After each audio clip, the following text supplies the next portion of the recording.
Hai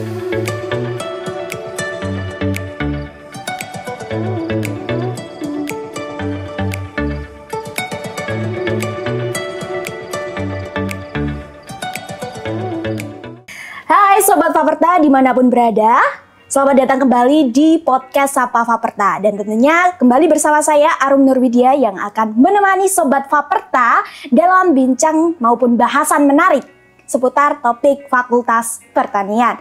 Dan pada kesempatan kali ini saya akan membahas tentang sebuah unit selam perikanan di Departemen Perikanan Universitas Gadjah Mada. Dan ya Sobat Faperta, saya datangkan dua narasumber yang akan menemani saya untuk membahas unit selam perikanan. Ada Pak Eko Setiobudi selaku pembina selam perikanan di Departemen Perikanan Universitas Gadjah Mada. Selamat siang Pak Eko. Selamat siang Mbak Arum. Dan juga ada Mas Nanang Kurnia yang menduduki divisi Diklitbang di Selam Perikanan. Selamat siang Mas Nanang. Selamat siang. Oke Pak Eko dan juga Mas Nanang, apakah sudah siap untuk membahas topik tentang unit selam perikanan ini? Siap. Oke, mungkin bisa dimulai dari Pak Eko ya. Oke Pak, saya mau tanya, unit selam perikanan di Departemen Perikanan UGM itu apa sih Pak? Ya, terima kasih Mbak Arum. Jadi mungkin kita dari Departemen Perikanan yang tentunya tidak bisa terlepas dari ekosistem yang ada di lautan atau di perairan. Oleh karena itu saya kira kemudian menjadi penting kalau kita mempunyai suatu unit yang kemudian bisa menggali lebih jauh informasi apa yang ada di dalam laut dan sebagainya. Jadi unit selam perikanan ini yang ada di Departemen Perikanan didirikan untuk menambah keterampilan, mendukung mahasiswa terkait dengan kemampuan di dalam penyelaman, terutama adalah scientific diving atau yang nanti bisa digunakan sebagai salah satu sarana atau metode dalam penelitiannya. Jadi karena tidak dipungkiri bahwa sebagian besar mahasiswa perikanan itu juga meneliti terkait dengan ekosistem yang ada di laut, misalkan ekosistem terumbu karang, kemudian ekosistem lamun dan sebagainya. Oleh karena itu saya kira Departemen Perikanan jadi penting apabila mempunyai unit yang bisa menambah pengetahuan dan keterampilan terkait dengan penyelaman. Nah, kemudian perlu ditambahkan, jadi sebelum ada unit selam Departemen Perikanan, itu adik-adik biasa bergabung di unit selam Universitas Gadjah Mada. Jadi karena kita kemudian perikanan penting terkait erat dengan laut, maka lebih bagus kemudian kita untuk memfasilitasi kepada mahasiswa kemudian membentuk suatu unit selam Departemen Perikanan yang berada langsung di bawah kepengurusan departemen. Kalau boleh tahu, total anggota dari di unit selam perikanan itu ada berapa sampai saat ini? Jadi mungkin saya jelaskan tentang program di unit selam perikanan. Jadi saat mahasiswa itu masuk, semua mahasiswa Departemen Perikanan itu kemudian akan dilakukan suatu pengenalan terkait dengan dunia bawah air dan selam. Itu adalah semua mengundang semua mahasiswa Departemen Perikanan apapun program studinya. Nah, pada tahap program berikutnya itu adalah di antara para mahasiswa yang jumlahnya kurang lebih 230-an itu, nanti sebagian besar akan menjadi anggota selam. Anggota selam dalam hal ini karena ketertarikannya mengikuti pelatihan selam. Jadi pelatihan apa yang mungkin masih ada di dalam belum terjun praktek langsung ke laut, tetapi pelatihan-pelatihan yang terkait dengan perselaman itu. Nah, kemudian di antara yang tertarik ini nanti akan ada yang mengikuti ujian kemampuan dasar selam. Nah, mungkin ada yang apakah mempunyai kemampuan berenang, sudah memiliki atau belum, dan sebagainya. Nah, kemudian program berikutnya adalah kemudian pendidikan dan pelatihan dasar selam. Nah, kalau ini kegiatannya dilakukan di kolam renang ya, kolam renang. Jadi mahasiswa yang dari 230-an itu tadi kemudian sebagian akan tertarik mengikuti pengenalan lebih lanjut, kemudian mengikuti pelatihan dasar. Nah, harapannya dari yang mengikuti pelatihan dasar itu akan berlanjut ke latihan perairan terbuka ya, LPT, yang nanti akan adik-adik itu terjun langsung ke laut, kemudian ada penilaian dan harapannya nanti mendapatkan sertifikat dari POSI, bintang mendapatkan bintang 1 ya, bintang 1 scuba diving itu tadi. Jadi sudah tersertifikat sebagai orang yang dapat menyelam. Jadi salah satu juga yang mengapa selam itu menjadi bagian penting karena nantinya selain mahasiswa itu lulus sebagai sarjana perikanan, kalau mempunyai sertifikat selam itu mereka mempunyai peluang yang lebih besar untuk bekerja di sektor yang lain, misalkan nanti penyelaman arkeologi, kemudian mungkin pekerjaan-pekerjaan bawah air yang pengelasan dan sebagainya, kemudian juga untuk penelitian yang lebih lanjut. Jadi saya kira selam perikanan itu menjadi bagian yang penting untuk membekali keterampilan tambahan di samping hanya sebagai di samping menjadi sarjana perikanan. Katanya kalau masuk di unit selam perikanan itu tidak wajib renang. Itu gimana Pak ceritanya? Jadi begini Mbak, jadi sebenarnya kami dari amanah dari departemen itu sudah mempunyai tahapan-tahapan yang tertentu terkait bagaimana mengenalkan selam dan dunia bawah air. Jadi begitu mahasiswa perikanan itu masuk, ya mahasiswa departemen perikanan itu masuk pada sekitar bulan Agustus September, itu pada awal-awal semester itu maka mereka akan diundang untuk mengikuti pengenalan selam dan dunia bawah air. Jadi mereka nah kemudian itu jadi sifatnya mengenalkan. Kemudian nanti di antara para mahasiswa itu pada saat yang bersamaan dilakukan oprek tadi itu, open recruitment, siapa saja yang menginginkan untuk lanjut menjadi anggota dari unit selam perikanan, departemen perikanan tadi itu. Berarti sambil belajar juga sambil jalan-jalan gitu ya Pak? Ya, kalau ada pepatah mengatakan, saya sering menyampaikan kepada semua mahasiswa perikanan, terutama pada seluruh masyarakat pada umumnya, kalau Bapak, Ibu, teman-teman, adik-adik ingin menikmati keindahan dunia, tempat yang paling indah itu adalah di bawah lautan. Luar biasa sekali. Oke Pak, kalau Pak Eko sendiri nih, apakah bisa diving Pak? Bisa nyelam gitu nggak Pak?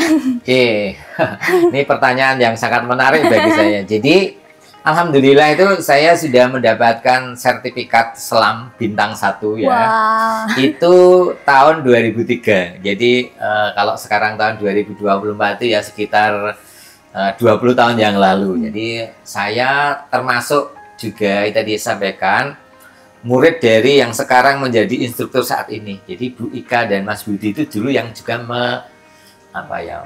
mendampingi sekaligus menjadi penguji ketika saya itu mendapatkan sertifikat. Nah, saya dulu juga untuk latihan perairan terbuka itu sama dengan yang dilakukan adik-adik. Jadi ada uji-ujinya bagaimana menyelam, clearing masker itu juga sama. Jadi kemudian harus menyelam beberapa lama, kemudian bagaimana seandainya maskernya itu lepas gitu, bagaimana kalau itu dengan temannya satu kehabisan gas dan sebagainya atau agak gangguan tuh juga dilatih seperti itu. Jadi saya kira menjadi bagian yang penting juga, tidak hanya terkait dengan keterampilan tapi juga kerjasama ketika itu menyelam. Jadi saya mendapatkan sertifikat tahun 2003 ya. Sudah lama sekali Pak. Kelihatannya rekornya itu baru 25 meter kedalaman. Itu udah paling bagus, saya aja nggak bisa Pak. Oh ya, kalau nanti saya kira karena Mbak Arum itu juga dari perikanan begitu ya, menjadi bagian dari selam perikanan. Karena meskipun tadi dikhususkan atau diutamakan bagi mahasiswa prodi MSA karena kaitannya dengan lamun dan terumbu karang, tetapi ternyata ketua-ketuanya itu malah anggotanya itu yang aktif-aktif tidak semuanya dari MSA.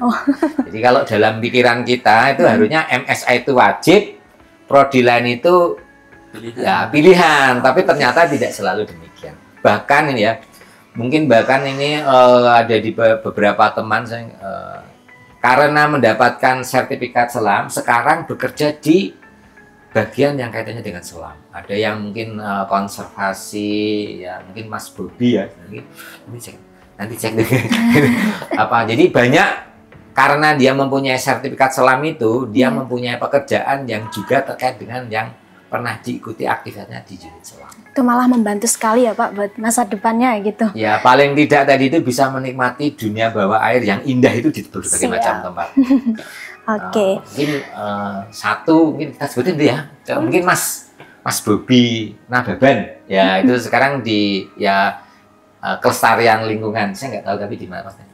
Gitu. Jadi bisa tadi saya sebutkan tambahan karena keterampilan menyelam itu bisa mendukung profesi di dalam pelestarian sumber daya perikanan dan kelautan, bisa mendukung untuk misalkan kalau kita bekerja di arkeologi, terutama misalnya pengangkatan kapal-kapal tenggelam, kemudian barang-barang kuno dan sebagainya, atau mungkin nanti kalau lebih lanjut itu bisa menjadi untuk pengelasan pipa bawah air kapal dan sebagainya. Jadi beberapa program lain yang dilakukan oleh Selam Departemen Perikanan itu adalah kemudian misalkan mengirimkan delegasi karena ada undangan di unit selam lain atau itu mungkin di universitas yang lain dan sebagainya, misalnya ada kegiatan bersama-sama, kita juga mengirimkan delegasi itu. Kemudian yang beberapa kali dilakukan adalah webinar. Ya tentunya webinar ini disampaikan oleh ahli-ahli atau alumni yang sekarang sudah bekerja dan menggunakan keahlian selamnya itu sebagai salah satu bagian dalam pekerjaannya. Jadi kita juga mengundang supaya lebih menginspirasi adik-adik untuk bisa mengikuti kegiatan di selam perikanan. Oke. Lainnya lagi ya. Nah, kegiatan itu sangat banyak dilakukan, tetapi memang ketika ada pandemi COVID itu beberapa aktivitas mengalami penurunan yang saya kira juga dialami oleh hampir semua kegiatan. Jadi tahun 2020, kemudian 2021 itu beberapa kegiatan tidak bisa dilakukan secara luring begitu, bahkan juga mungkin LPT atau latihan perairan terbuka juga mengalami kendala. Oke, saya penasaran nih Pak, kira-kira alat apa aja yang dibutuhkan ketika kita melakukan diving seperti itu?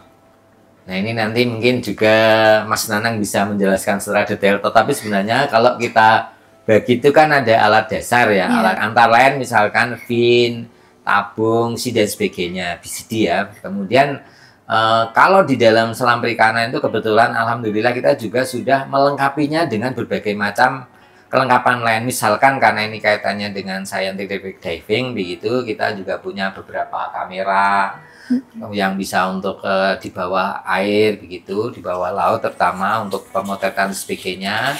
Selain itu juga kita sudah melengkapi saya kira alat yang cukup mahal begitu adalah kita tidak perlu mengisikan tabung oksigen tabung itu ke tempat lain karena kita sudah mempunyai kompresor yang khusus untuk mengisi oksigen tadi.